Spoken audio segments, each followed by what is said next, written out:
Assalamualaikum warahmatullahi wabarakatuh.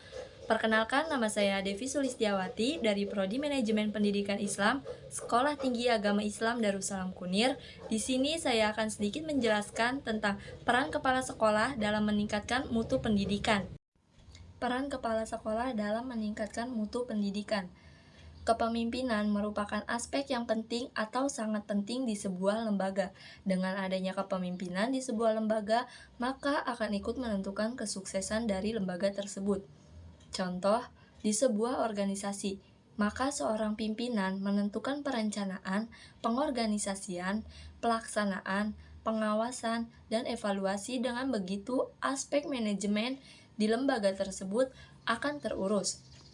Contoh, kepemimpinan di sebuah lembaga. Misalnya di sekolah. Di sekolah dipimpin oleh kepala sekolah yang dipercaya untuk memimpin sekolah itu tersebut. Kepala sekolah dalam melaksanakan kepemimpinannya ikut menentukan kesuksesan dari lembaga pendidikan yang dipimpinnya. Jika kepemimpinan dari kepala sekolah ada terurus, maka dapat ikut menentukan atau meningkatkan mutu pendidikan. Contoh kepemimpinan di sekolah, misalnya, kepala sekolah ikut menjadi pembimbing dari guru di sekolah.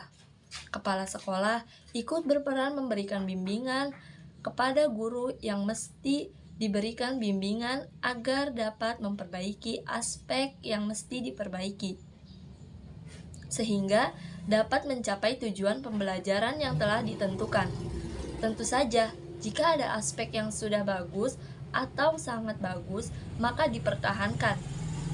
Hanya aspek yang harus diperbaiki saja yang diperbaiki oleh guru tersebut. Kemudian, contoh aspek kepemimpinan dari kepala sekolah yaitu saat ada kegiatan akreditasi. Maka kepala sekolah akan memimpin kegiatan akreditasi tersebut. Misalnya, kepala sekolah dengan memulai langkahnya melalui perencanaan. Kepala sekolah mulai dengan merencanakan langkahnya dengan menentukan akan atau ingin memperoleh nilai apa nih yang akan diperoleh oleh sekolah tersebut. Misalnya, ketika ingin memperoleh nilai akreditasi A, maka kepala sekolah harus membuat perencanaannya yang membuat dia akan memperoleh nilai A kemudian. Nah, setelah sudah membuat perencanaan, maka mulai langkah selanjutnya yaitu kepala sekolah melakukan pengorganisasian. Mulai memberikan pekerjaan kepada guru dan tenaga kependidikan. Setelah itu, kepala sekolah meminta kepada tenaga kependidikan dan guru untuk melaksanakan pekerjaan yang telah diberikan tersebut. Langkah selanjutnya adalah melakukan pengawasan terhadap pekerjaan yang telah dilaksanakan oleh mereka. Kemudian selanjutnya adalah dilakukannya evaluasi. Pimpinan harus menunjukkan sikap teladannya agar dapat meningkatkan mutu lembaga pendidikannya, menurut Sutikno 2021 bagian 10. Berdasarkan pendapat tersebut, maka pimpinan mempunyai peran untuk meningkatkan mutu pendidikan tersebut. Contoh pimpinan di lembaga pendidikan. Misalnya, kepala sekolah. Kepala sekolah memiliki peran untuk meningkatkan mutu pendidikan di lembaga yang dipimpinnya. Pustaka Yustisia 2007 bagian 102 sampai 103 menjelaskan bahwa kepala sekolah sebagai pimpinan mempunyai wewenang dan kekuasaan serta kemampuan untuk mengatur dan mengembangkan bawahannya secara profesional.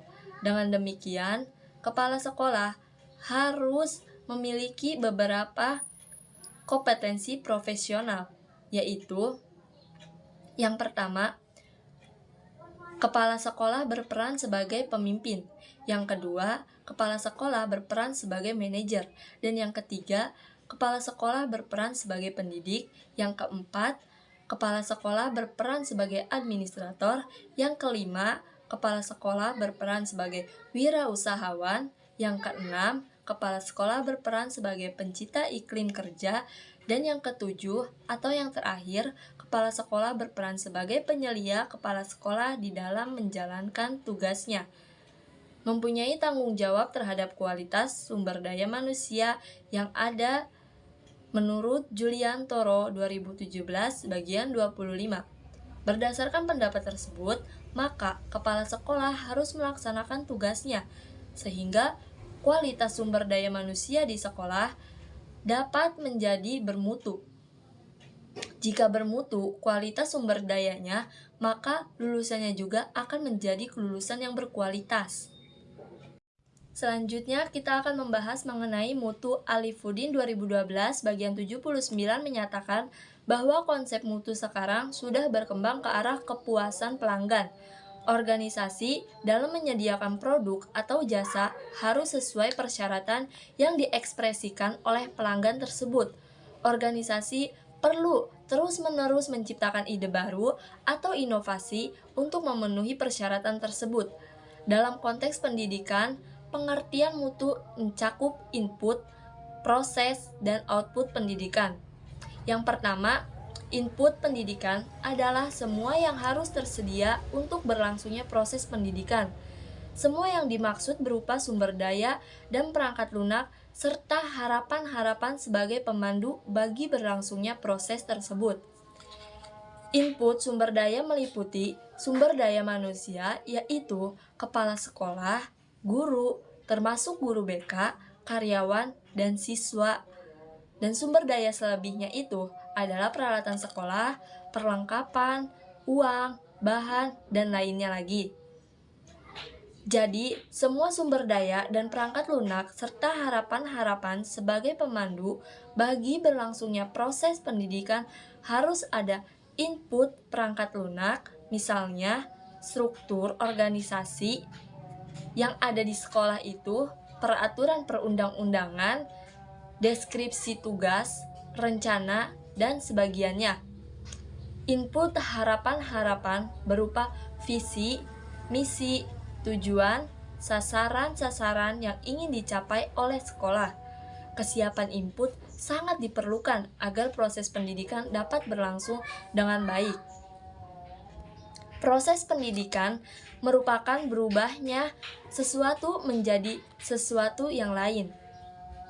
Sesuatu yang berpengaruh terhadap berlangsungnya proses disebut input, sedangkan sesuatu dari hasil proses disebut sebagai output.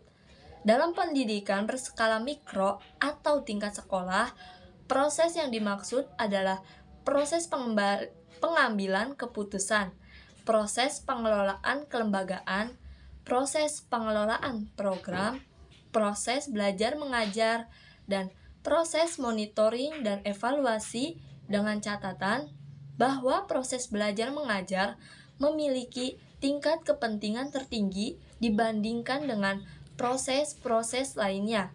Mulyasa 2012 bagian 157.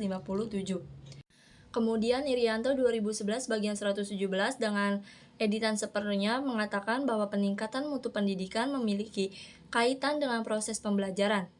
Adapun proses pembelajaran berhubungan erat dengan tenaga pengajar, peralatan, dan sumber-sumber pembelajaran lainnya. Dari penjelasan yang disampaikan oleh para ahli di atas, maka peran kepala sekolah dalam meningkatkan mutu pendidikan adalah fungsi kepala sekolah dalam memberikan pelayanan yang berkualitas kepada pelanggan sekolah untuk meningkatkan mutu pendidikan. Mutu pendidikan meningkat, maka kinerja sekolah juga dapat dinyatakan meningkat. Mengenai pembahasan dari peran kepala sekolah dalam meningkatkan mutu pendidikan adalah sebagai berikut. Yang pertama, kepala sekolah berperan sebagai edukator.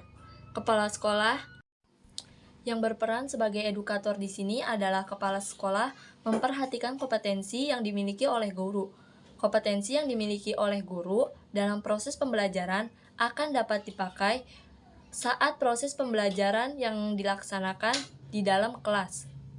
Dari penjelasan tersebut, maka kepala sekolah berperan untuk meningkatkan kompetensi guru. Misalnya, membimbing guru, kepala sekolah sebagai edukator juga berperan untuk membimbing tenaga kependidikan. Peran kepala sekolah sebagai edukator ini, maka kepala sekolah juga harus memiliki pengetahuan yang luas, sehingga kepala sekolah dapat menjadi pembimbing guru jika ada bagian dari pembelajaran yang dilakukan oleh guru mesti diperbaiki. Cara yang dapat dilakukan kepala sekolah untuk meningkatkan pengetahuannya, misalnya dengan membaca. Kemudian, kepala sekolah yang membimbing kerja dari tenaga kependidikan juga seperti itu. Kepala sekolah harus mengetahui atau memiliki pengetahuan, sehingga ketika tenaga kependidikan ada bertanya, maka kepala sekolah dapat menjawabnya. Kepala sekolah yang sudah melaksanakan tugasnya dengan baik atau sangat baik sebagai edukator, maka ini akan dapatkan meningkatkan mutu pendidikan di lembaga pendidikan yang dipimpinnya tersebut. Yang kedua, kepala sekolah berperan sebagai manajer. Pada aspek ini, maka kepala sekolah melaksanakan fungsi manajemennya. Fungsi manajemen yang dimaksud adalah perencanaan, pengorganisasian, pelaksanaan, pengawasan, dan evaluasi. Kepala sekolah yang melaksanakan fungsi manajemen tersebut, maka akan membuat manajemen yang dilakukannya akan mendukung keberhasilan sekolah yang dipimpinnya. Contoh misalnya kepala sekolah membuat perencanaan, yaitu akan mengembangkan sekolahnya untuk mendapatkan nilai akreditasi A. Maka kepala sekolah membuat perencanaan dengan baik atau sangat baik. Setelah itu, maka kepala sekolah mengadakan rapat untuk pada aspek ini, maka kepala sekolah memberikan pekerjaan kepada para tenaga kependidikan dan guru untuk mengerjakan perencanaan yang telah dibuatnya. Dengan memberikan pekerjaan kepada tenaga kependidikan dan guru, maka perencanaan yang telah dibuat sudah berada pada tahap pengorganisasian. Pada waktu pembelajaran kerja, maka kepala sekolah juga menjelaskan cara untuk mengerjakan kerja yang telah diberikan, sehingga ketika sudah diberikan, maka orang yang mendapat pekerjaan tersebut dapat bekerja untuk melaksanakan pekerjaan yang telah diberikan tersebut. Setelah itu, kepala sekolah melakukan pengawasan terhadap kinerja tenaga kependidikan dan guru yang telah diberikan pekerjaan tersebut. Setelah sudah dilakukan pengawasan, maka dilakukanlah evaluasi untuk mengetahui tingkat keberhasilan dari kerja yang sudah dilaksanakan oleh tenaga kependidikan dan guru. Kepala sekolah yang sudah melaksanakan tugasnya dengan baik atau sangat baik sebagai manajer, maka ini akan dapat meningkatkan mutu pendidikan di lembaga pendidikan yang dipimpinnya tersebut. Oke, mungkin cukup sekian sedikit penjelasan dari saya. Mohon maaf apabila masih ada kekurangan atau kesalahan, karena saya masih sama-sama belajar. Assalamualaikum warahmatullahi wabarakatuh.